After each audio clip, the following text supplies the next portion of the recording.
Architectural delight. Oh, that's right. We're talking architecture. If talking about beauty is wrong, we don't want to be right.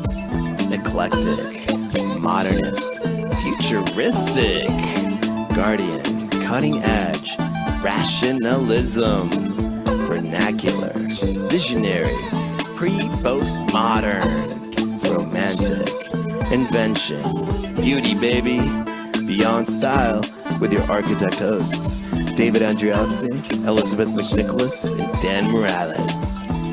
Architectural delight, baby. Yeah. Feel me? Oh, come on. Let's get it. Ow. Oh. It's all here, folks. Look no further. Don't go anywhere. Right here, Architectural Delight. Good afternoon. My name is Dan Morales, along with my co-host Elizabeth McNicholas and David Andreozzi, three architects with very different perspectives, all in search of a new narrative. We are here with the support of the New England chapter of the Institute of Classical Architecture and Art, the ICAA, Traditional Building Magazine, and Residential Design Magazine. Thank you for joining us. At Architectural Delight, we believe that buildings should speak to the places they are built, culturally and contextually, but most importantly, they should delight. We believe that regardless of style, cost, or technique, people tend to save the buildings they love the most. Without architectural delight, no building can be truly sustainable. We're going to follow this presentation with a Q&A at the end of our fireside chat. Thanks, Dan. Hi, David. Today, we welcome Sarah Susanka. For 25 years, architect and author, Sarah Susanka FAIA has been leading a movement that is redefining the American home and lifestyle. Through her build better, not bigger approach to residential design, she reveals that the sense of home we seek is a quality that has almost nothing to do with square footage. Her not so big message has become a launch pad for a new dimension of understanding how we inhabit our homes, our planet, and even our day-to-day lives. Susanka is the best-selling author of 9 books, including The Not So Big House, Home by Design, and The Not So Big Life, which collectively have sold well over 1 million copies. Her books provide the language and tools for homeowners to communicate with architects and other building professionals to bring their own dreams of home to life. As a cultural visionary, Susanka has been regularly tapped for her expertise by national media, including The Today Show, CNN, and The New York Times. Builder magazine recognized Susanka as one of 30 most notable innovators in the housing industry over the past 30 years, while Fast Company named Susanka to their debut list of Fast 50 innovators whose achievements have helped to change society. U.S. News and World Report dubbed her an innovator in American culture. She is also a recipient of the Anne Morrow Lindbergh Award for Outstanding Individual Achievement toward making positive contributions to our world. Lucky us. Welcome, Sarah. Thank you so much for joining us. Thank you. Great to be here. Thank you, Sarah. This is wonderful. So I'll start with how I discovered you, which was around 2000 with a group called CORE, the Congress of Residential Architecture, with a group, the duo Dickinson, Jeremiah Wedlick, and Dennis Wedlick. And their concept was to educate the world on the importance of good design. And they held you out as an example. A couple of years previously, you had written this amazing book, trying to convince people on the importance of first getting a good designer, then all of a sudden by having a good design, you're not going to need as many square feet. And then you can use the same budget to have a higher quality of cost per square foot. And in doing so, in 30 years, when you sell your house, your resale value would be higher. And I just was like, well, that's kind of simple. It is kind of obvious. And I began to think about that and relate it to the food movement. And so how really it was only in 1988, I believe, the slow food movement had started in Italy at the Spanish Steps. And I'm like, is Sarah at the beginning of the same thing? Are we going to move over the next decades and make people aware? So anyway, thanks again. And I'd like to know how you sort of stumbled upon this original thesis. Well, I could probably take our whole time describing that, but I'll keep it to my succinct answer, which is that, when I was working in Minneapolis and St. Paul with my architecture firm, started off as Mulfinger Susanka, then Mulfinger Susanka Mahadi and Partners, and now they're called Sala. We gradually noticed that most of our clients would come into our office telling us that they needed a lot more square feet than we knew they could afford on the budget they were telling us that they had. And when we asked them for a list of the rooms that they wanted, they started with the rooms they never use. So they would start by saying, I want a formal living room and a formal dining room. And we had to figure out, well, how are we going to get them a great house on the budget that they're telling us? And so we gradually realized, you got to start with a little negotiation about, why don't we build the rooms that you use first, and then see if there's budget left for the ones that you don't use. And that was a no-brainer. Gradually people realized, yeah, I don't really need those. And then we started the notion that in the Not So Big House, they call doing double duty, which just means making one space do multiple things as needed. And it became a way that with fairly, just the first meeting, you can help people see a way to get the house that they want without having to exceed the budget. And so that was really the core. And when I wrote The Not So Big House, my honest intent was to find a way that I could give my clients a book and say, look, read this and then let's talk. Because that little conversation that I just had took about an hour and a half to really help people grasp what it was that I was talking about. So I wanted them to do the reading, and then I could start with, now let's use our time effectively, rather than you pay me to tell you the same thing I just told the last client yesterday. But I didn't think of it as something of a national movement at that point. But I gradually realized, there's a lot of people that need this message. And so I knew that the book would have some appeal. I just didn't know how much appeal. You didn't know that you'd give birth to people building homes in small trailers. No, my gosh. Yeah. You've probably seen the headlines that Sarah Susanka founded the tiny house movement. I did not, for those listening. I gather from those that are a part of that movement that I inspired them, and I did myself live in a tiny house at one point. But it's something that I'm thrilled to have offered inspiration to others, but I can't claim that I started that. So once no, go ahead, Elizabeth, please. Prescient though. I mean, how long ago, how old is the original book now at this point? It came out in 1998. And the marker that I always think about when I decided somebody's got to say something about this was in 1995, I think, when I was doing a house just outside of Des Moines, Iowa. And I drove from Minneapolis down to Des Moines. And on the way in the cornfields, there were these large hulking boxes, no soul houses, as the big boxes made of ticky-tacky. Mm-hmm. It was just like, what are we doing and why are we doing it? And so that was another part of what I wanted to speak.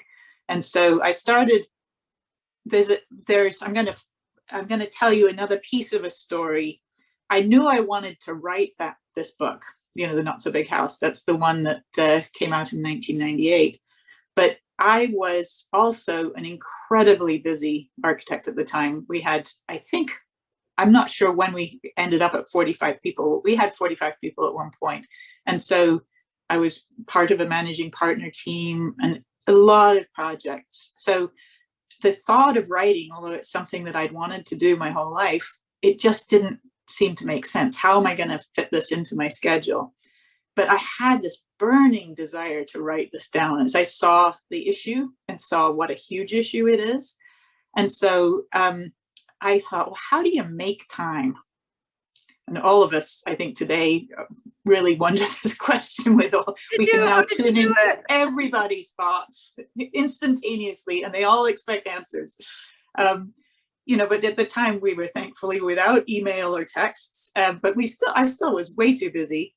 And I realized if I have a new client, I schedule them on my calendar. And so why don't I just schedule in my writing time? And I describe in the introduction to The Not So Big Life, which was the book that came out in 2007, that at the time, although it sounds easy to say, it felt like the most impossible thing to do. I thought my clients would fire me. I thought my partners would be angry at me. But actually, 2 hours on Tuesdays and Thursday mornings turned into a whole movement I couldn't have conceived of. Brilliant. It happened. Yeah. All you have to do is take that one little step and, move with your inspirations. And in this case, I felt like not just an inspiration, but I felt like I could see something that most people weren't aware it was happening.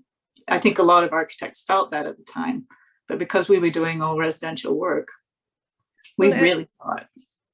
As you describe it now, sort of the intention or the original intention, the need that you're meeting for yourself was an efficiency and having to have a conversation with clients whose budget expectations were unrealistic. But then I would say in the intervening decades, sort of the deliverable of smaller, higher quality houses is of course addressing a lot of other needs that have come up intensely in the broader sort of sphere of what we're facing. So how much of what you're talking about now is to do with sort of, the original concept, and how much more are you spending more time speaking to other entities, solving other bigger problems? Well, it's an interesting question.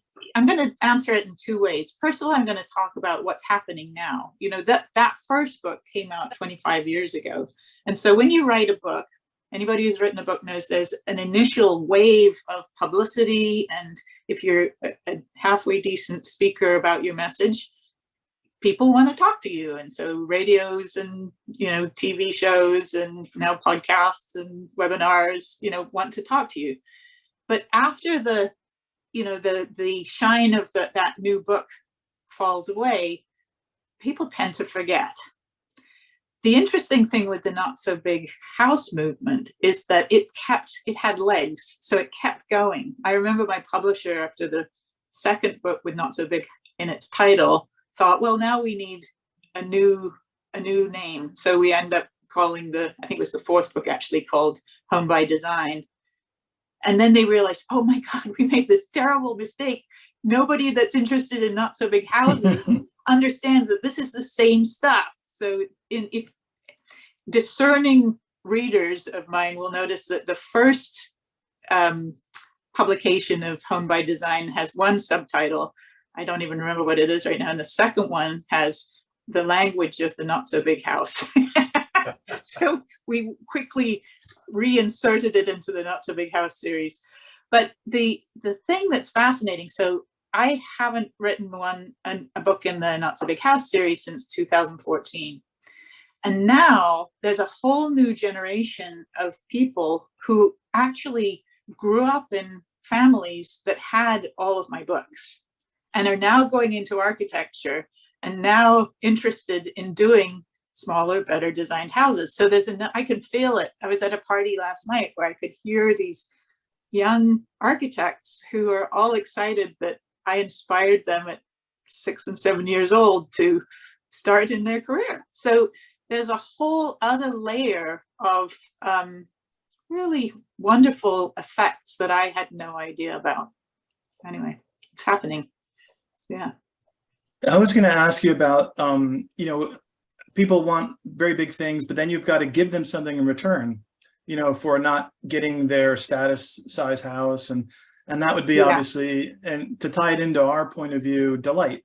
And I was Right. noticing in your original book, how you promote Vitruvius's triad, you know, firmness, commodity, and delight.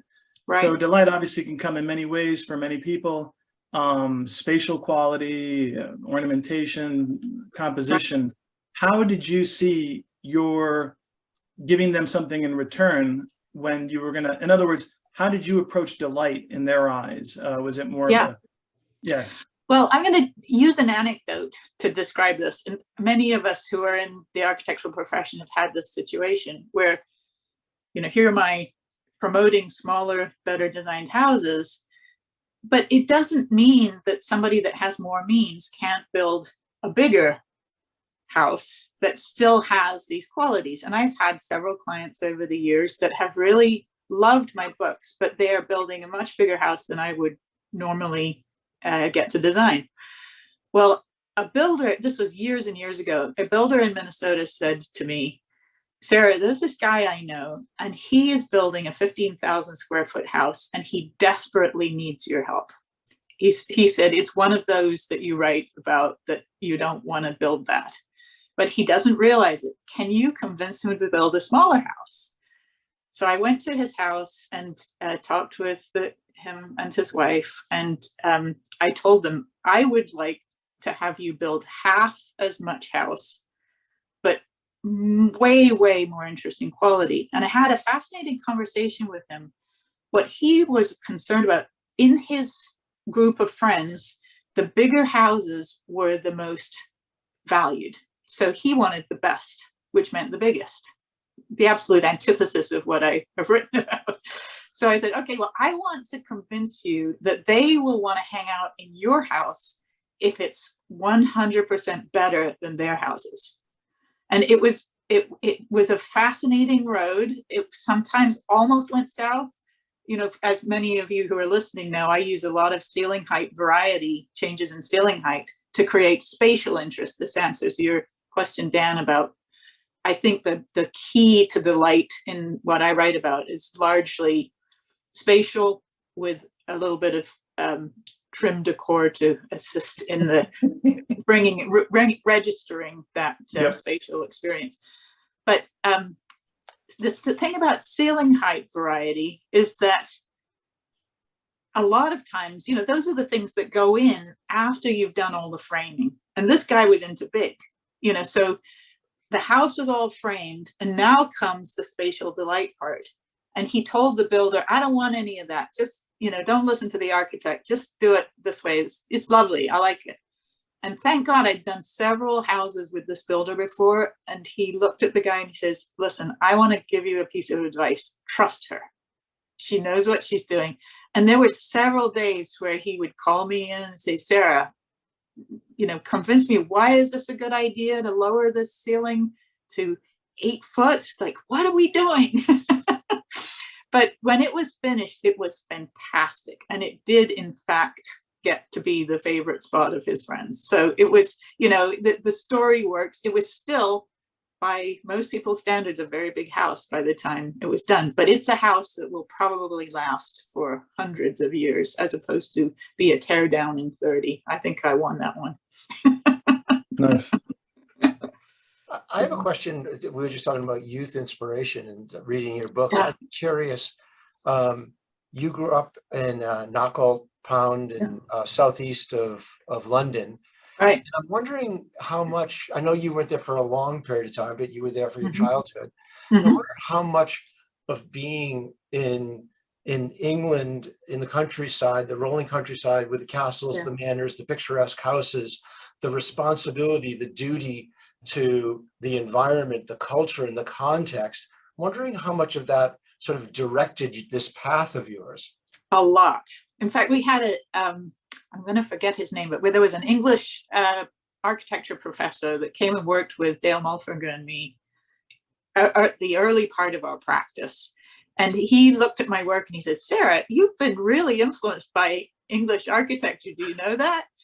And I do. The reason I know it is that although our house was very, very simple, a very typical English, small, not very exciting house, I went to a private girls' school. My parents saved all their money and sent us to a really nice school. And so I went to all my friends' houses and they were cool. And I was already an architect, even though I didn't know it. You know, I can still draw the plans of every one of those houses. And I learned from all the little nooks and crannies and the things that we're taught not to do. There was one landing in a friend's old house where you went down 2 steps, across the landing, and up another 2 steps to the other room on the other side. I loved that. As a kid, I thought, this is so cool. So I was learning about spatial experience very early, and it was something that just never left me. And so I have been hugely influenced by that. In terms of the context, you're talking about also the green belt around London and that sort of thing. I'm not so sure I was aware of it at that age, but I lived in England. I lived in that little town of Knockholt from when I was 4 until I was 14 when we left England.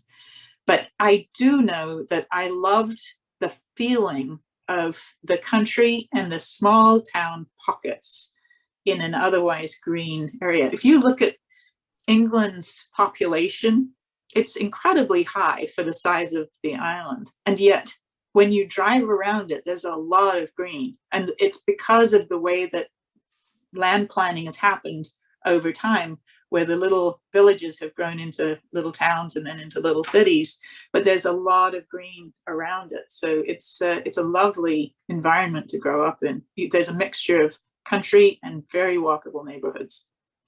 It just seems there's an immense responsibility to be guardians of your architectural fabric in England and design things that are going to be loved for future generations, which is sort of the opposite of what we're trying to get to now, right? Is this, we're going to build it bigger, we don't care, it's going to be funky, it's going to win an award, and it's going to be ripped down in 25 years. It's like, no, they have it right over there. That's right. And I definitely was colored. My attitude to architecture was hugely impacted by the way that, everything's connected with footpaths, and it's been there for hundreds of years and it'll be there for hundreds of years more.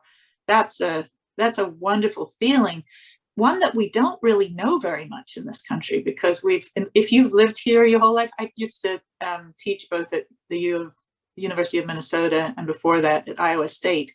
And oftentimes the students had never really experienced anything other than American suburbia. And they don't know what that's like. Footpaths everywhere is just a totally different way of engaging your world, and lovely, and a mixture of both getting to know your neighbors and being at peace and out in the wilderness and running into somebody and having a chat and going to the grocery store and all of it. It just sort of happens, but on foot, which is totally foreign to most human beings in the United States anyway. So Sarah, you've sort of spent the last handful of decades focusing on how to convey sort of new, novel, even though they're actually, what should up until the last 100 years or so be sort of the traditional sort of ways of thinking about designing the built environment and conveying that to show, citizen. So those sorts of concepts as well, sort of broader built environment. Have you spent energy the last while thinking about how to sort of? I haven't written about it. I've spoken quite a bit about something that for a period I was calling it Not So Big Community, which really is a reference to some of what I was just speaking about, the footpaths everywhere, mingling of multi-generational community.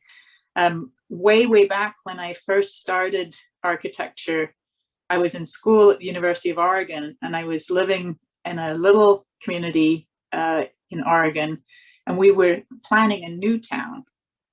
And all of the thinking about creating a walkable, not just individual houses, but houses that worked together, where people had interrelationships.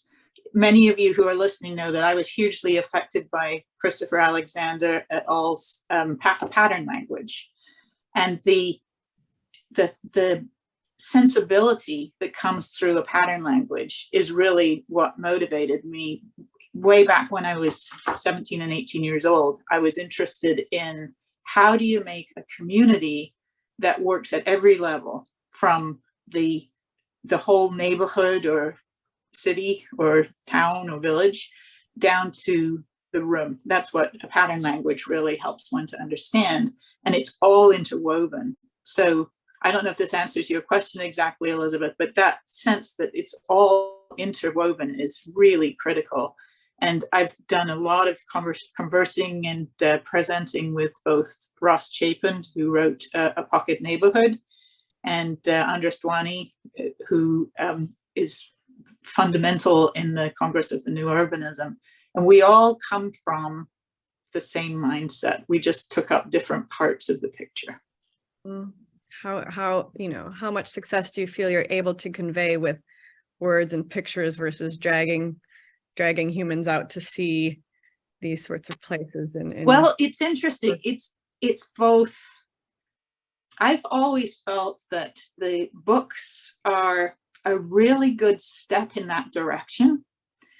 But all of us probably listening to this know that looking at a picture doesn't tell even a tiny bit of what being there is like. This goes back to your question, Dan, about where's the delight? Yeah. We can see some of the delight, but being in a space makes an enormous difference. A friend of mine reminded me that we started in Minneapolis to encourage other architects to have an open house so that we could all collectively have people who don't know about architecturally designed houses come and see what they're like, because kicking the tires is the very best way of learning what it's like. So we helped to bring about in Minneapolis, where I used to live, this effort to get a lot of the general public walking through houses that have that spatial and interest. And I know that many cities around the country do too. Raleigh now, where I live, has a similar thing, and I bet a lot of places too. But that's the key, because the picture is nice and it can tell people a lot, but it only tells a tiny piece of the story. Speaking about, all the time you spent in the Midwest made me think of Frank Lloyd Wright. I was out there recently, and how he famously manipulates your head, with space. That's right. He squeezes you down and he pops you up and he does all these things. Right. And then you think in terms of what is beauty, and a lot of writers have thought of it as composition, which isn't necessarily tied to a specific style or specific type of ornamentation. So my question, I guess, is how do you see your approach? For example, you talk mostly about space and with a bit of trim, and I get some of the I do not dislike styles whatsoever. I enjoy them as visual delight, but I get a big, I guess, prairie, a subtle prairie flavor of your architecture. Some would say not so subtle. Yeah. There you go. Okay, I was trying to be polite, in case any modernists are listening. But if you, how do you perceive regionalism? For example, if you got a job in Boca Raton versus Portland, how does that play into your approach? Well, let's talk about this, because this is a really interesting challenge that I think a lot of us in architecture have. When I first started writing, what I wanted to convey was what I call the bones of architecture. How do we create, whatever the style you're interested in, a house that has character and is comfortable to live in and responds to the needs of the human beings that are going to live there? To me, the style is, from that perspective, irrelevant. That's, if somebody loves a particular style, great, we'll make it in that style. But the point is, how do you shape the space so that it really becomes a container that supports those lives really, really effectively and makes them feel comfortable in their own skins? So that's one side of the picture. Then there is the other side, which is that each of us gets well known for particular kinds of work. That happened for me. I studied Japanese architecture at the University of Oregon and loved it. I had grown up with a very close friend who was Japanese. And so I learned what the arts and crafts movement architects and Frank Lloyd Wright also learned from Japan. And one time when one of my houses was published in the Twin Cities, the reporter asked me when I'd started studying Frank Lloyd Wright. And I said, I've never studied Frank Lloyd Wright. Because it was true at that time, I didn't know anything about Wright because I'd been assiduously avoiding what everybody else knew. But then I thought, well, maybe this guy has something to teach me. And so then I started really looking, and that has taken me on an amazing journey. I mean, he was a spatial master, no question. And we have this incredible number of buildings around the country that people can go and visit if they're open to the public. That's a rare opportunity for architects to be able to help people to see what shaping space actually might mean. But the particular style, although I happen to like it very much because of its Japanese roots and my interest in that world, I am in no way married to that. I've done some very contemporary houses too. It's just that most of the things that have been published that I've done haven't been in that category. But it's the bones that matter, not the style, in my opinion. Also, in terms, sorry, go ahead. Ed. Go ahead. Well, I was just going to say that, yeah, I completely agree with everything you said. And I think of that as mostly a user experience, because that's the person who's buying it and all that. But there is also in public architecture, the user experience of the public environment. And so, the outside of that space that's in defined, when looked at from the outside, has a specific look. And it's not the one that surrounds you like the canopy of an elm tree promenade or what have you. It's literally just the aesthetic patterns and the pattern books, or however you want to put it. Right. So I guess I was thinking more in terms of that, in terms of the question on regionalism. I get it. It's a tricky question. I mean, I've done some houses that definitely have prairie leanings in areas of the country that say, you want to do a 6 and 12 roof? We only do 12 and 12 around. Yeah. It's that kind of thing. And I get it. But I tend to pay attention to what my clients are asking for, unless it's really in a very close-knit community where that house is going to stand out like a sore thumb. So there's context in terms of the environment that you're building in, and there's also the context of the people that you're designing for. And I think you have to find a happy medium. I actually remember extracting myself from one project where a client was remodeling, and a client wanted to add a 3rd story to a house in an all 2-story and 1-story neighborhood. And I just decided, I just can't do this. I know she really wants it. I know somebody will do it, but I don't want my name on it. And just for the record, you have to make those choices, Yeah. Well, just for the record, I have nothing against seeing a prairie style home in Washington, D.C., where I live, for example. Right. Like when you drive up 16th Street from the White House, you'll see the parade of styles from, the Victorian, Right. Once you leave the downtown core up until the 20s and 30s, close to where I live.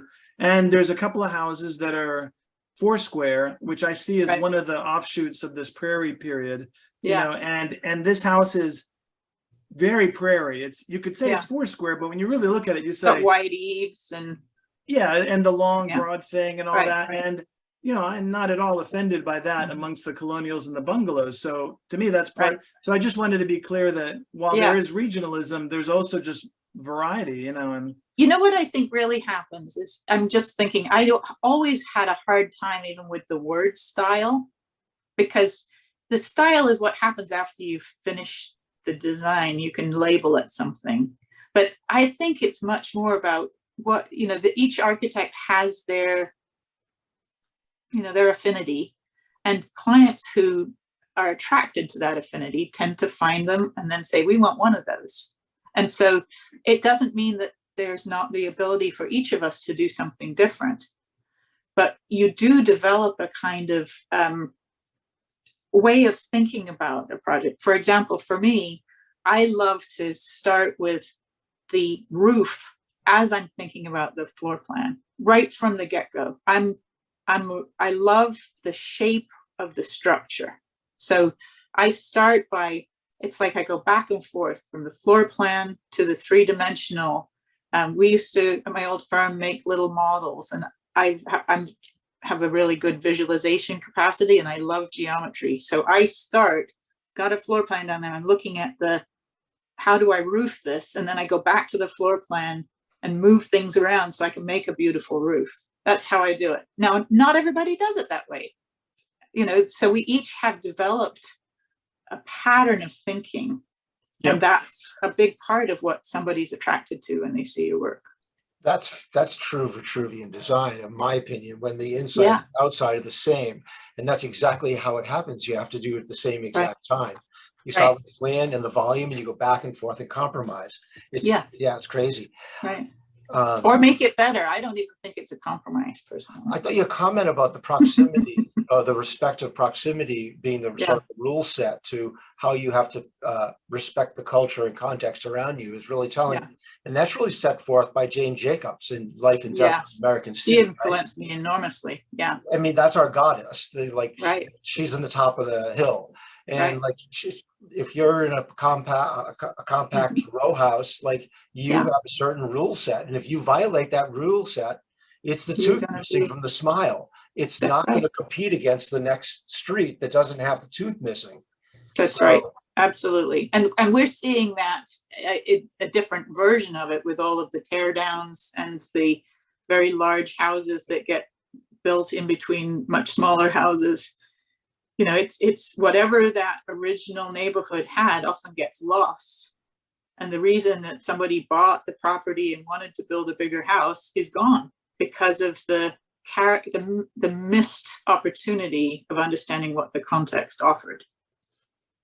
Yeah, that's really sad when that happens. I've watched it for years. Yeah, it's there's a lot of that happening. How much do you find yourself sort of trying to educate? I mean, one by one. Well,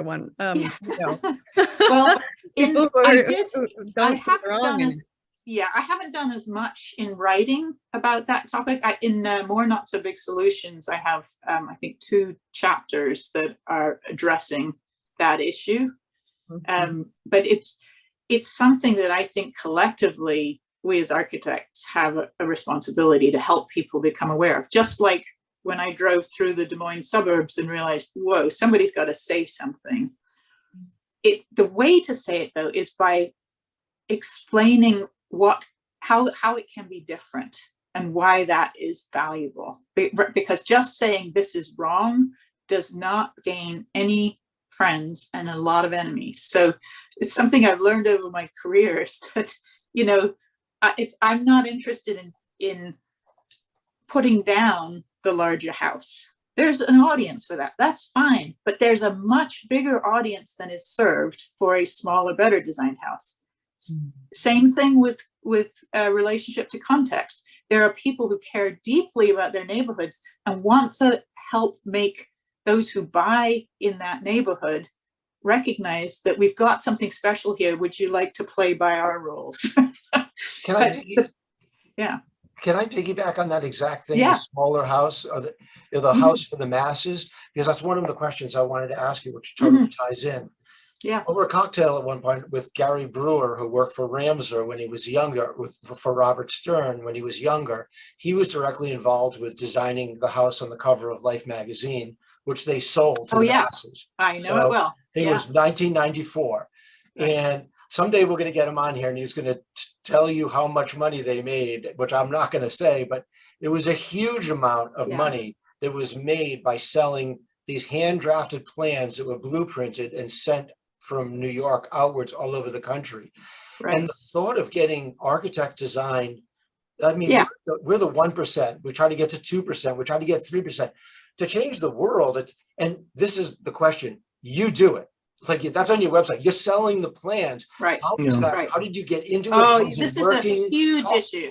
Can I wax on for a few minutes here? 'Cause Go. this is okay. So let me tell you where I started. It almost hurt every time I designed a house that was going to be built once. I knew how many hours had gone into the making of that plan, and to know it was only going to be built once. That seems like such a waste of resources to me.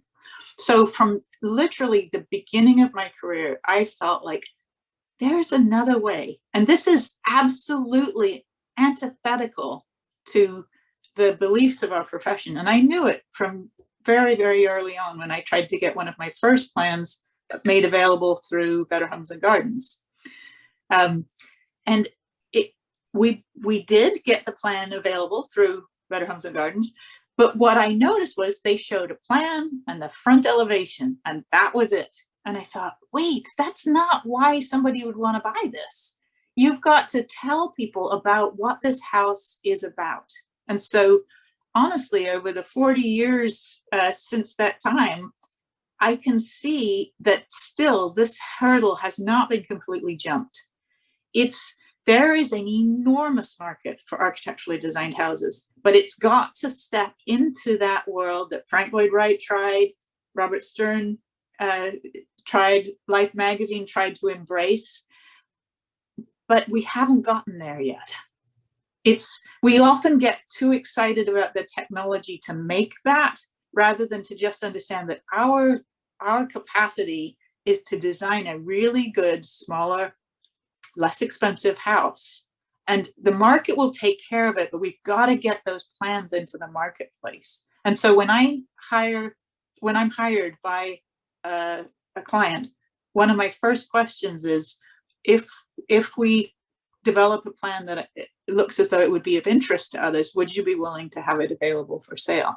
You'd be amazed how many people say yes, because and I just tell them the story. I actually wrote an article for Fine Home Building many, many years ago now that's called Why Architects Should Sell House Plans.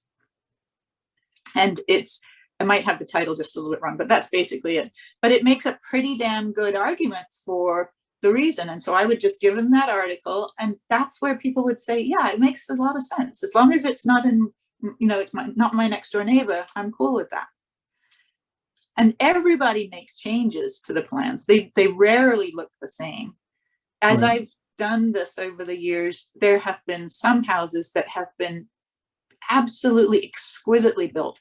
Architects are really afraid, oh my God, somebody's going to just totally mess up my design. I'm sure they're out there, but the vast majority of people that are searching for architecturally designed plans, really good ones, want a really good house, and they tend to get it. So it's like a lot of our fears are unfounded. Yes, there will be travesties, I guarantee it, but mostly there will be a much better effect on the entire environment by our profession. We are doing an infinitesimally small part of what we could be, but we've got to get out of our own way to realize that the way that we offer those houses is going to have to change. Yeah. Well, I'd like to suggest there's, ivory tower, right? I mean, it's like if you live in the cities like we do, you don't realize, how much more of the country is not like the places that we live. That's right. And, that's right. Yeah. Can I say a little bit more about Life magazine? Go. So when Dale and I saw that article come out in Life magazine, I forget what year it was, but it was 94. So we both looked at it and go, I think it said, you can build this house for $195,000, something like that. I can't remember what it was. We both of us looked at each other and go, no way. It's just not happening. And so, each year a new house would come out and we'd say, yeah, it's great, but you're telling people that they can build something that's totally not that price. So then fast forward, and we were invited to design a house for Life magazine in 1999. And I started that conversation by saying, okay, but I have a bone to pick with you guys, because you're telling people they can build these houses for this price, and there's no way. And they said, well, we have every one of them estimated. And I said, okay, so what are you estimating from? They say, we give them the floor plan and we give them the elevations. They said, that tells you nothing. These houses, the way they are finished, are at least twice and sometimes 3 times as much as you're telling people you can get. So here's what we want to do. We want to build a whole 9 yards version and a back to basics version. And if I could redo it, I would also like to do the builder version, because, you know, the story is told, but the 2 we did are still really nicely designed. But there's a third one, which is just the box, which is, you know, what most people are buying, and just to see the price difference. So in creating the Not So Big House, my second book, the last 2 chapters take those 2 houses and compare them and show why one is more expensive and why one is a little bit less expensive. But it's about construction logic and finishes and attitude to how you build. So you know, it's a tricky subject that we're involved in, and holding out the hope that somebody can build something for less than is reasonable, I don't think helps any of us. I think we have to really, and this is a very tricky issue, because clients usually do not want to have the amount that they spent on their house revealed. But somehow we've got to find a way to show a photograph, you know, the finished object of the house. And this was about, you know, $560 a square foot. This one was $700 a square foot. This one was $300, you know, so that people can sort of gauge, okay, where do I stand? And I find if you can give accurate information, people tend to pick what they really want and value. And then we are in a lot less difficulty too, because then we can do them a better service. I don't know how you get there. I've tried for years, but it's well worth it. Maybe we could all pool our information about dollars per square foot and what the house detail level is like, and develop some standard. It'd be very useful.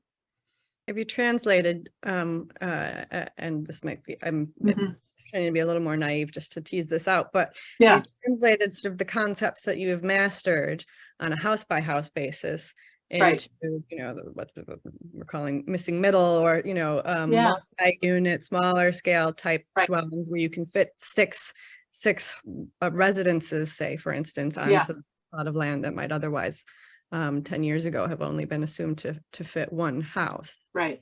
Are you in that space? Yes, that's right. There's another whole layer to it. You're absolutely right. Yeah, yeah. Okay. Yeah. I mean, a One lot of the that things, discussion, sorry. yeah.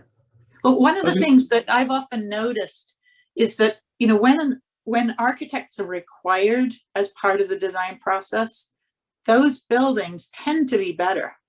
It's not universally true. So a lot of multifamily housing, when I was practicing in Minneapolis, had a lot more character to them than the new houses, because architects weren't required for the new houses, but they were, of course, for the multifamily. So that's an illustration of what we do just automatically that people don't realize is so important. How much energy have you dedicated to being in those conversations about the challenge of architects not being required in you know, however many, vast majority, 90% of all new residential, you know, construction going up in this country, whatever I haven't gone into the you know, the way I try to convince people is through my books and articles.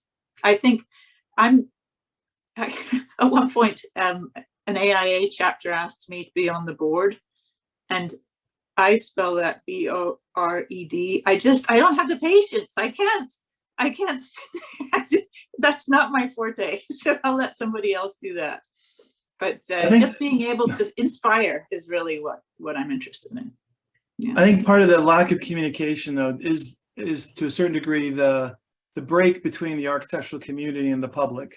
You know, and I think a lot of that was done by modernism, where they basically discounted the pedestrian point of view, the appreciation for this or that, or even just the word style, as you referred, like you had a difficulty with using that word.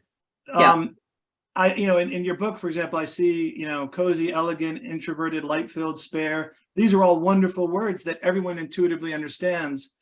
but they also understand style. And I think we've given it this horrible, it's become the S word in architecture, but it speaks to this break. And I think part of the solution, I think, is, for example, you brought up builders. I work for a builder. I used to work for, architects like David, and I've done planning and this and that.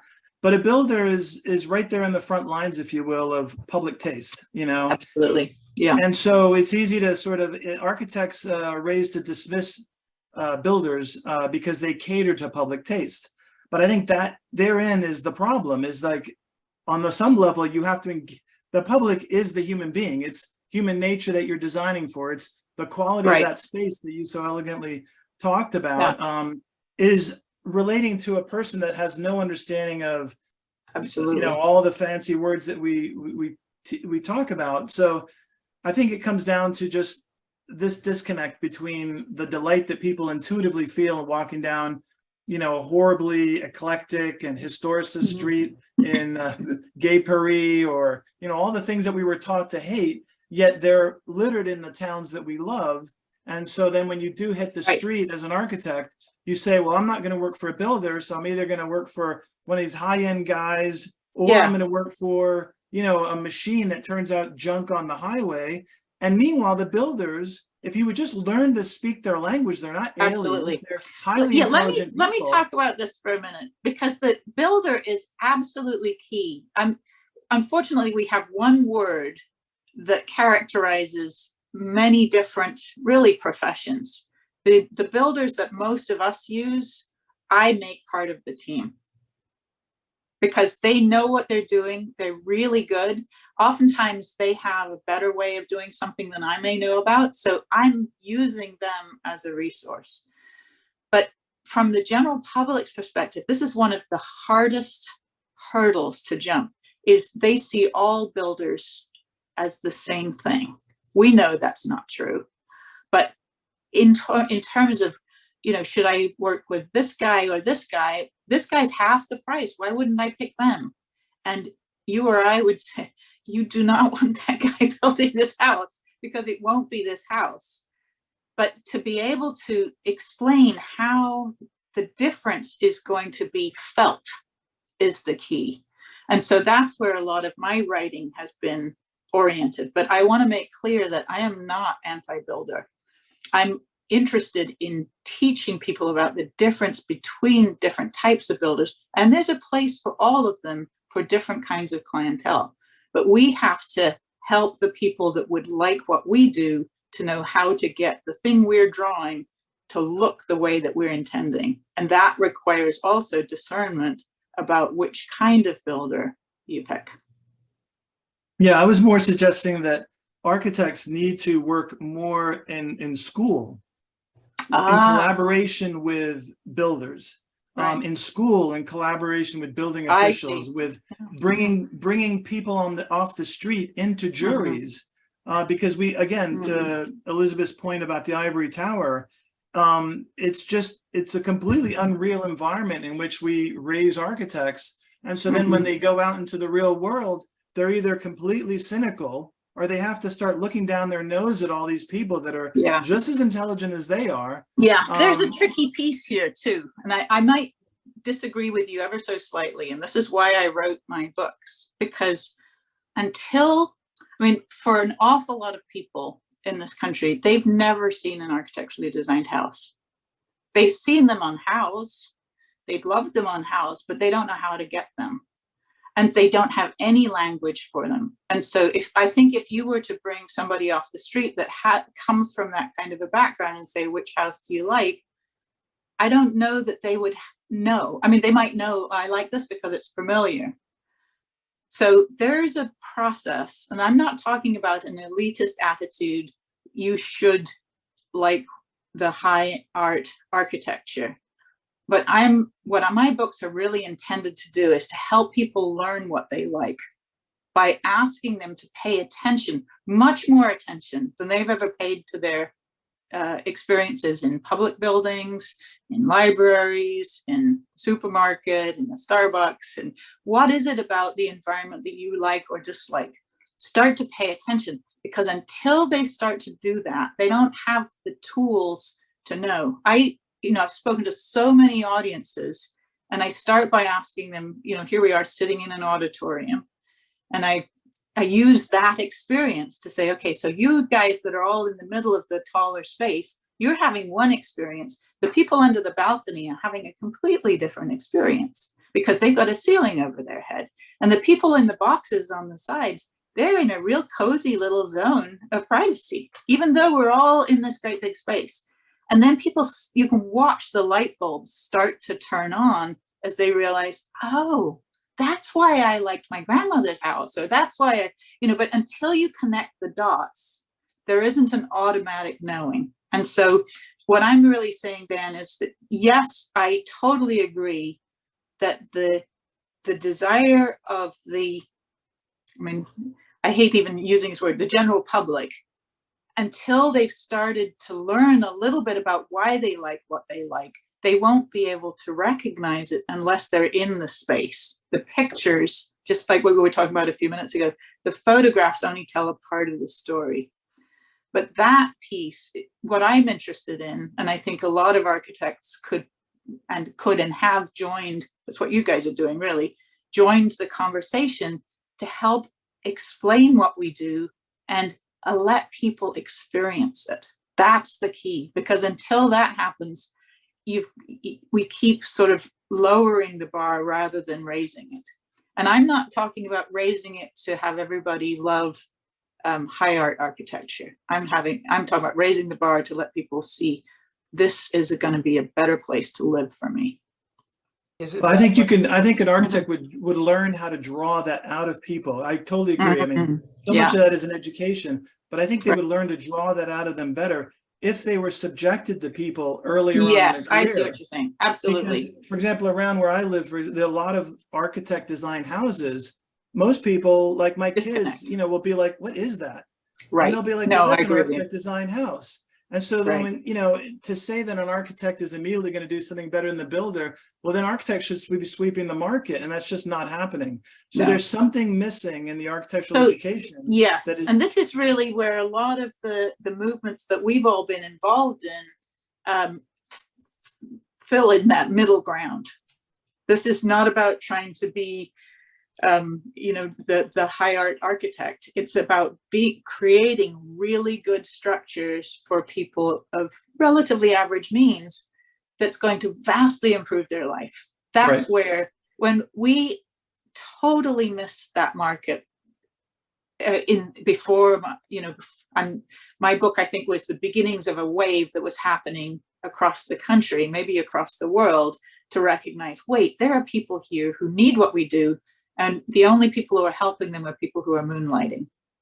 It's like, that doesn't make any sense. If there's a big market, let's figure out how to serve them well. Let's learn the business savvy to be able to charge enough to be able to do it properly, which is a big piece of the picture. Sometime I want to either write some articles or a book about how to structure an architecture firm for smaller projects, because it's a totally different model than the large firm, which is structured for big projects. It's a different issue.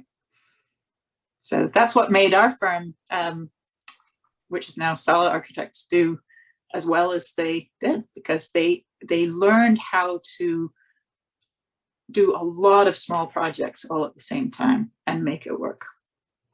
It would seem to me that somebody would come along. I'd always hoped that somebody would come along, a large company, whether it be Home Depot or Nike or whatever, and in the spirit of the Sears and Roebuck house, literally hire 100 good architects and say, I'm going to actually get a brain trust to think, and I'm going to start developing plans for the masses that actually are logical and make sense, and use uniform building products to bring the cost down. I mean, we've all wanted this, right? Right. I mean, I know I've spent lots and lots of time trying to figure out how to make this happen. Yeah, it's hard. It's really hard. So before we go on to Q&A, we have a handful of questions. I wanted you to talk about your latest book and how that sort of ties into everything we've been talking about for the last hour. Now, when you say latest, I have a feeling you're meaning the Not So Big Life. Is that right? Yeah. Yeah, so actually Yep. That was in 2007. So there were some Oh, others okay. afterwards. I'm too. sorry. It fell right in the middle, but that's all right. Well, so the Not So Big Life is really about, the subtitle is How to Make Room for What We Really Want, something like that.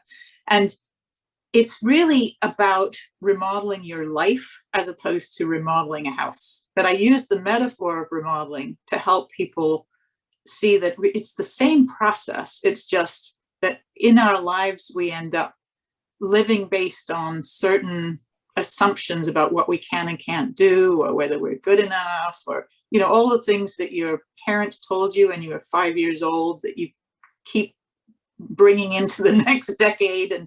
And we limit ourselves drastically. So just in the same way that with space, I was trying to help people in the Not So Big House series to make space that really works for the way you actually live, designed for the way you actually live, without big obstructions from room to room. And, you know, it's opened, but it's still got character. In the same way, you can take that metaphor and you can look at, how do you live your life?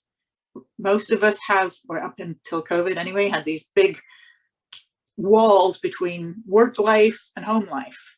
And you're like a different person from one place to the other. But learning how to integrate all the parts of your life so that you don't feel at odds with any part of it, and you're starting to actually live the dreams that you have, rather than say, oh, I can't do that, or somebody else is doing that, why should I do it? Or all the ways that we discount our real potential. And so that book it's both a roadmap, it's teaching people how to look at their own lives, and there's lots of exercise in it and so forth, but it's really based on what I learned along the way. The biggest lesson, which I talk about in the introduction, being just, I desperately wanted to write that first book, The Not So Big House. I didn't know it was called The Not So Big House at the time. I didn't even quite know what it was going to be, but I wanted to write so badly, and I had absolutely no time to do it. And that was my own, I had to see that I was making my own limitation. As I say in that introduction, I realized that whenever somebody asked me, Sarah, how are you? My first words out of my mouth were too busy. So I thought, okay, so I'm self-defining as too busy. Do I really want to do that? And that got me starting to think about, what are the possibilities for a different way of living, where there's time. And so all that I've been doing has really been because of what's in that book. I couldn't have written any of the books that I've written had it not been for really taking a deep look at, what am I telling myself that just ain't so? So that's the baby version. There's a lot in there. I've had many reporters think that they're going to read it the night before they interview me, and they arrive on the interview in tears and say, I got to chapter 4 and I can't read anymore. It's just, there's so much. It's making me think about my childhood and my mother. And Truly, it's pretty funny. It just opens up all the stuff that you normally, avoid thinking about, but it's there to help you look at. Great. So there's a Q&A button, and we already have a ton of questions. I don't know if we're going to get to them all, because you actually have a hard stop later on. Yeah, I do. But so let's start, and I apologize for any pronunciation issues, but Mark Blevin wrote, I attended a seminar you put on with Michaela Mahady at the Minnetonka Center for the Arts. This was before the Not So Big House, but you were already talking about these concepts. Right. Were you in the realm even before architecture school, in this realm? I don't think I was in the realm before architecture school, but when I started architecture school, let me just think about this. This is a really important question. I wasn't specifically interested in houses at the time. What I was interested in was making better spaces. And then the first job that I had and the second one were for fairly established firms where we did mostly office buildings. And I remember sitting in one design meeting early on in schematic design where the only conversation was about the bay size of the layout of the structure and how many square feet different people's offices were going to be. And I wasn't talking to anybody that was going to be using the building. And I could see that they were actually being actively pushed out of the process so as not to complicate it. And I thought, this is not where I want to be. I want to be talking with and working for the people that are going to be using the spaces. So where do I find that kind of client? And that's why I went into residential design. But you're right, Michaela Mahadi and I were both doing, a whole firm really was doing smaller, better designed houses right from way early on. Because in order to take the budget that each person brings, it's going to have to be a little smaller, and that will allow it to be better designed. So it's, you know, it's like quality, quantity, cost. They need to be thought about together. That's great. Great question. Thank you. And, next question, it says the 15,000 square feet that became 7,500 square feet. Are there any pictures online? No. Karen Reddish. I might be kicked out of my not so big seat if I were. No, there's a few bigger houses that I have never published because I was like, oh, maybe after I die. But All the beautiful McMansions will come out. The oh so big house. The oh so big. We call those the not so small house. Yeah. How were you able to get the homeowners to open their house to the general public to walk through their home? You know, I just let people know the benefit, and a lot of people say no, but an enormous number say yes. So I let the client be the driver. And I think we as a profession assume that the answer is going to be no. And actually, can I take a little side for a second? I learned when, you know, I was thinking, how do we make a living at residential design? Because you've got to be able to charge enough in order to get the kind of quality of product.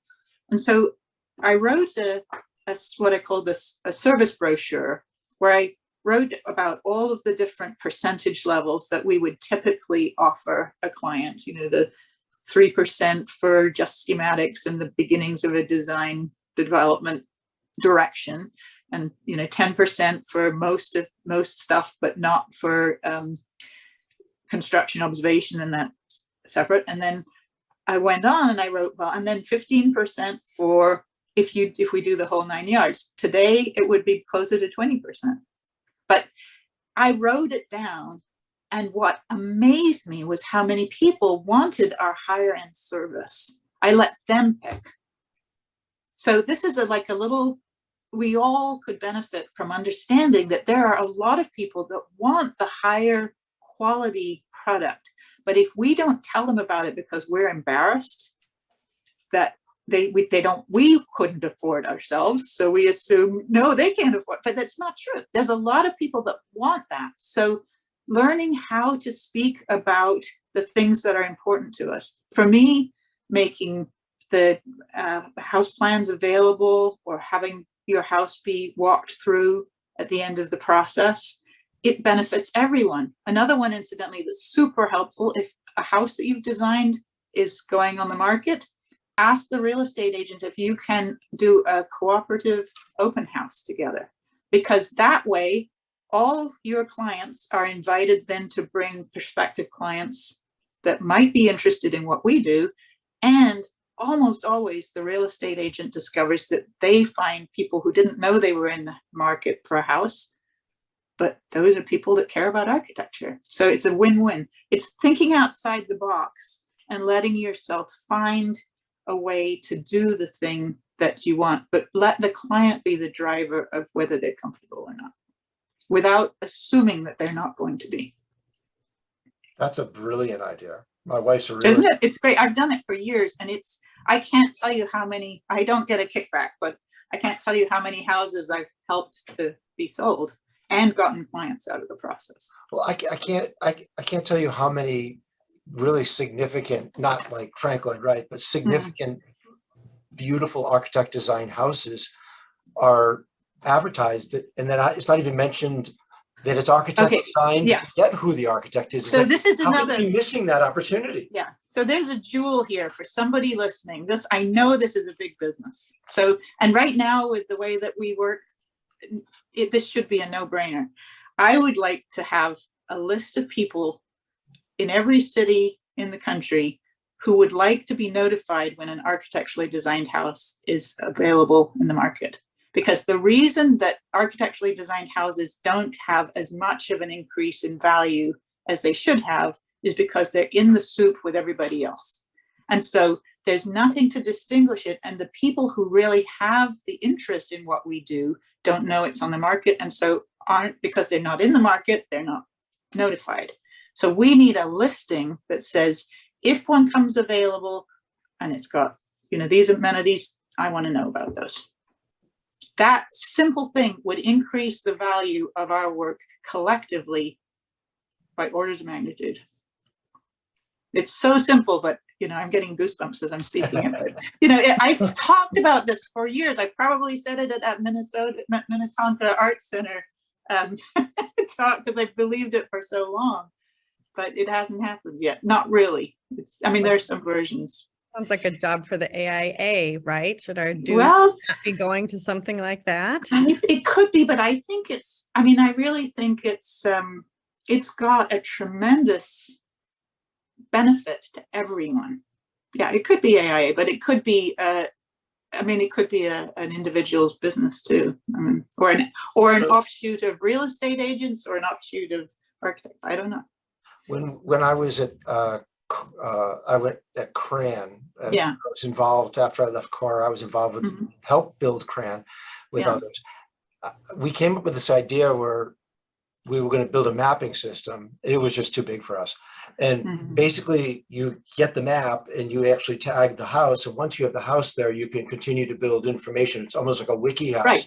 And at that point, and it would be, you can put the AIA label on it if it's an AIA architect, but the reality is you're just creating a database for history. I actually went and met with one of the primary people with, I think it was Esri, which is the largest map maker in the world, one of them. And we started talking about it. It just became so complex, but you would think that once built, it would populate and become a very, very strong database for the future. Absolutely. The thing that I want to mention, architects in general, we tend to be very uncomfortable about making money, which is a weird aspect of our profession that everyone else thinks what? But this is an idea that could make somebody a lot of money. And I think you need to let it be that, because I think it's the money that drives the market to actually make those things available. This organization should be getting a part of the percentage of the sale of those houses because they're bringing to the table the people that are interested in that house. So I think it should be a way that somebody is benefiting in order to mobilize it, because you're right, it's an enormous project, but it has a lot of people that would benefit and a lot of people that would be interested. Yeah, it's an enormous project. My 2 cents. That a 21-year-old in college will make $1 billion over. I know. At night I in want to between kick finals. back. I want to kick back. Do you have any plans of coming to speak in Chicago? I haven't been for a while, but I've been to Chicago and I've done talks around mostly northern Chicago area, because I did that project in Libertyville a few years ago. But ask me back again. I love public speaking. If you lead a tour of one of the homes and point out the elements in the home that exemplify your principles of residential design. Oh, it would be interesting. Yeah. Was a sec. I'm sorry, I apologize. Yeah. Yeah. So that whole, there is how do I say this? I'll start with Frank Lloyd Wright houses for a minute. I have heard from many docents that when I was on a tour through a Wright project and we started talking afterwards, they said, I want you to be here and explain what's going on as we're walking through. And then a few years later, a number of docents told me, we use your books now to help explain what Wright was doing in these various projects. But it's not just Mr. Wright. It's any really well-designed structure.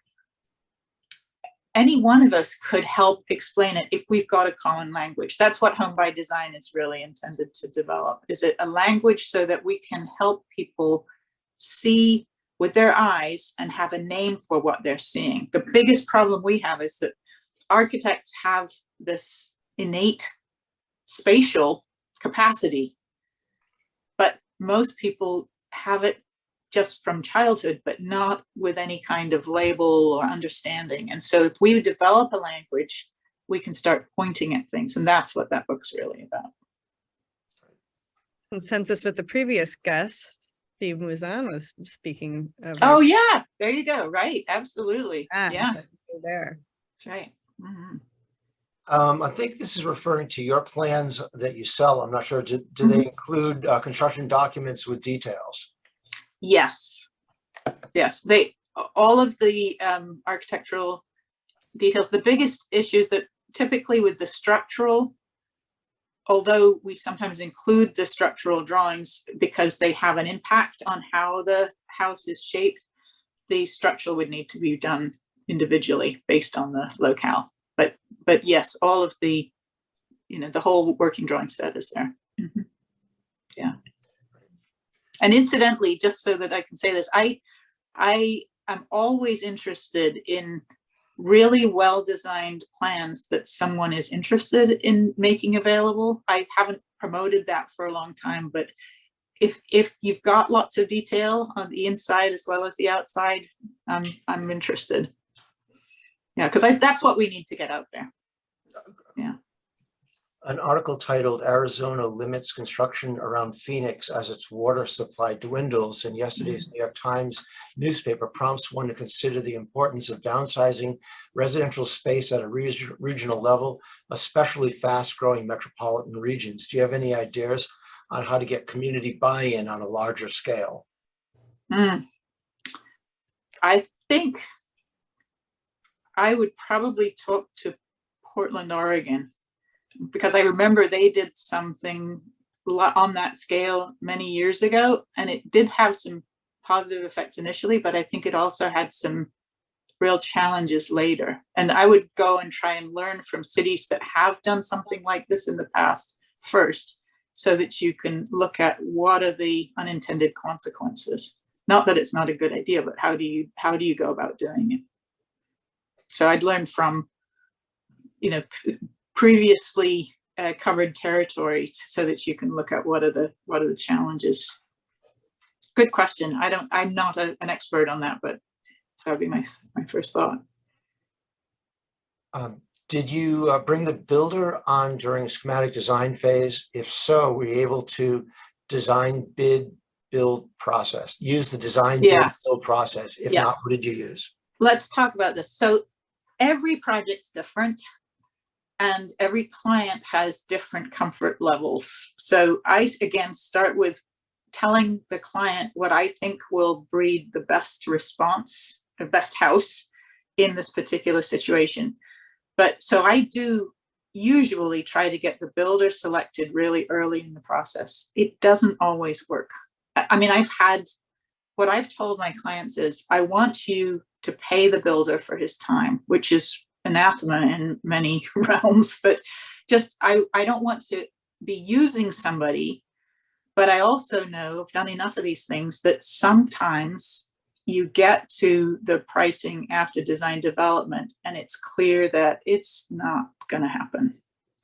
And yet there is a builder it doesn't do the same level of detail that would be. And the client may decide to up their budget, lop off a section of the house that you're designing for them, or go with the less expensive builder. So I try to be my key criterion for any project is to be as open and communicative about cost as I possibly can. And so the builder is the access door to that information. Some are much better at estimating early than others.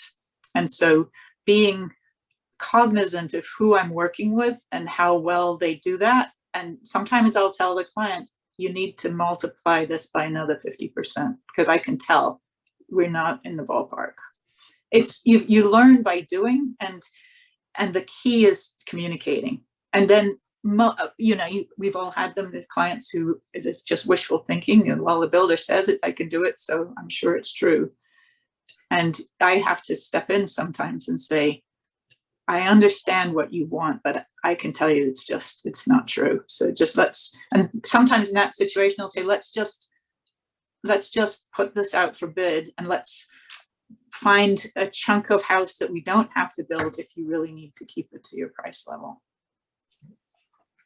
There's a whole world. We could have another whole talk about how it's, you know, client challenges with money, because boy, it's. Yeah. One of our questions later is, will you come back? So that's a little later. I'll come back anyway. Okay. Have you thought about developing a television show that would educate the general public about residential architecture? And before you answer that, coming back to what you were saying about unrealistic budgets, is that what we see on unnamed television shows over as they've been progressing is totally unrealistic constructions. You see people basically with staplers and Scotch tape putting stuff up, and that's what is being shown to the world, is that you can do this, and you look and go, no, you can't do this, but that's what they're hearing. So anyway, have you had the opportunity or thought about it? Well, I've more than thought about it. I almost got one off the ground. And it was a really enlightening experience. It was actually, it would have been a PBS program. And as I got further into it, I think, honestly, fortunately for me, the economy decided for me, and there weren't sponsors available to do it. But as I watched how TV happens, I think somebody should do it. But I realized it probably wasn't me, for the same reason that I didn't want to be on a board of anything. It was like, there's a lot of downtime and a lot of retakes, and it's okay. And it's wonderful that it happens. And it is an incredible forum for education. But I realized I'm probably not the right person to do it. So yes, go for it. Somebody else younger than me that doesn't shake. I have a shake now. I'd have a hard time. I'd look kind of goofy. So the next question is, can you please write a book about structuring profitable architectural small project practice? Look, there's a nuance here, because there are RICO laws, and we probably pushed them today. Like, you really, we really can't be talking about direct fees. We talk about models, and we talk about different models, but you can't be sharing with everyone like fees. You get slapped. Wow. There's a lot to learn about it. Yeah, right. Well, what I would like to write about is how to structure a firm, you know, because there's a residential firm, because there's so much that we did, and it worked really, really well. And it has to do with just throwing the old model for an architecture firm structure out the window, and looking at how do you really grow your own talent within the firm, and then gradually move them into a partnership role, and learn how to make in my old firm, we would promote the individual first and the firm second. And then when somebody was partner material, where they were bringing in enough work that they could become their own hub, you know, and really be a huge contribution to the firm, we would ask them, do you want to stay within the firm, or do you want to start your own firm? And then if they said they wanted to start their own firm, we would help them. Now that's radical. I know it is, but the environment in Minneapolis, as a result of that attitude, is that people share. If you've got too much work, you send it over to one of your colleagues that used to be one of you. And it's just a beautiful thing. And it's still working. It's still happening. So it's a whole different attitude, but it works. When you come from this is the trite way of saying it, from a notion of abundance rather than there ain't enough, it changes everything. Sarah has been teaching spatial awareness to her readers for years. Her readers are self-selected subset of the general public. This is important. What about the general public? Not everyone experiences space the same way architects do. Right, that's absolutely true. In fact, we need to know that more. I had a real eye-opener when I moved out of being a partner in my firm in 1999. This was after the Not So Big House came out. And when I moved into mostly public speaking, and for years I was doing mostly public speaking and writing, and I suddenly met the general public that doesn't know anything about architecture. We absolutely are working with a subset, and those people are already pretty discerning. But what I discovered was there was an enormous hunger for information. They're not going to see like you and I see. It's very rare. The only people I think do are physicians who are really good at reading X-rays and CAT scans. I mean, these guys are brilliant three-dimensionally, but for the vast majority of people, that's not, it's sort of at the edge of their awareness. So our learning how to help people feel something before it's there. Nowadays, with more and more of the virtual reality capacities, our world is going to change dramatically because we're going to be able to show them, and they're going to be able to say, I don't like that. You know, I bet it's not many years before we're having everybody try on their house in a virtual headset. Maybe it's next year, might be 3 months from now. Watch out. Well, we do have SketchUp. I don't know if you've had a chance yeah. to play with it, but that's invaluable. That's right. Absolutely. Yeah. I've used SketchUp for years, but I mean, the immersion is going to happen very quickly, I think, at this point. And we're going to be able to help people to feel what their house is going to be like the thing that a photograph doesn't do, or even looking at a screen doesn't do. What do you think about AI?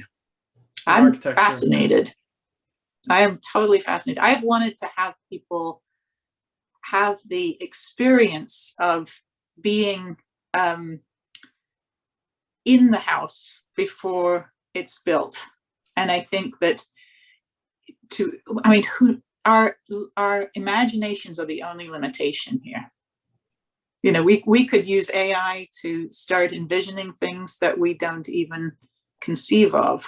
But you could be in the virtual world talking to your client, and they say, you know, I went to that, I'm going to use Frank Lloyd Wright again. I went to that Frank Lloyd Wright Taliesin. Could I do something? And then AI is going to be building it before you know it, right? In the virtual world, you know, anything could happen. But if you look at it as an opportunity, I think it will make our world much richer. I agree. It's going to be a powerful tool, and we're going to it's going to be for the masses, but it's also going to be for the professionals who are going to do the curation at the higher level. And it's That's right. It's going to make if somebody wants a French this or that, it makes our tools, our library so much stronger. Right. Fascinating. Right. But David, I think that word you just used, curation, is the key. Yes, it really is. That's right. Because I've read all these articles about what they call hallucinations, which is when AI creates things which are garbage, you know, and obviously it's supposed to generate 1,000,001 things, but poop in, poop out. So it's gathering from, if you're not curating it, is going to seep into the DNA of what it's produced. And if you've seen some of the output, it's a bit, you know, it makes for a good movie, Brasilia 2, 3, but it's not going to be.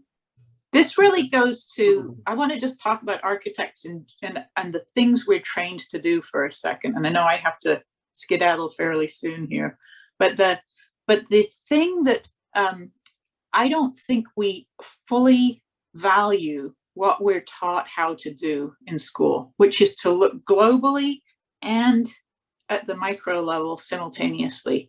And so we have a capacity to, I mean, you're talking about curating, and I would say also it's like a form of steering without taking over. And we do that brilliantly. We do it in all kinds of parts of our lives that we don't even realize we're doing it. And if we actually were to recognize this is one of the marketable skills that we have, however our profession evolves, whatever the ways we can walk people through virtual worlds or whatever, if we understand that our perspective of being able to look at the whole and look at, so how do we get the best result out of this, and understand that that steering is of enormous value, not something that we're trying to argue with someone else or we're worried about our territory being taken away, but just come from a perspective of, we understand some stuff that isn't obvious to everyone. That's going to allow us to play a much bigger part in the future of that built world. And that's what I've really been trying to do all along with my career, is just look at what is missing here. And Dan, a couple of your questions have pointed at it. It's like that there is an enormous value in having the homeowner, the builder, be a huge participant in the making of this thing. And what they like is a very important part. But also we have something where we can help teach at the same time that there is that input. And it isn't teach them how to like what we like. That's Right. a totally different story. It's about really listening, really understanding this client is looking for something, being aware enough to understand what they're asking for, and then to show them something they could not have imagined. Right. That's how I see our role. And I think it'll be equally, if not more important, as we move into the world of AI. I'm gonna let you go. There's more questions, but thank you so much. I know you have a hard stop. I want to remind everybody that if you weren't on in the beginning, if you go to Sarah Susanka's website, you're going to see her plans. You're going to see all of her books. And is there anything else you want to share about? Just one thing on the website, I have a home professionals directory on there, which is how people who read my books find architects in their area. And so if you're interested, I don't know how many people are architects here, but if you are, you can list yourself there and put your house page there, and people can find you. So also reporters find it. So it's very useful if they're looking for something for an article. So anyway, it's less important than it used to be before house, but it's still valuable. Well, Sarah, you are our largest attendance so far, and this was a huge That's success. great. Thank you. Wonderful. Well, thank you. Thank you. And my best to everybody who's listening, and go do some great stuff for architecture out there. Yeah. Thank you. Bye-bye. Well, All right. Bye-bye.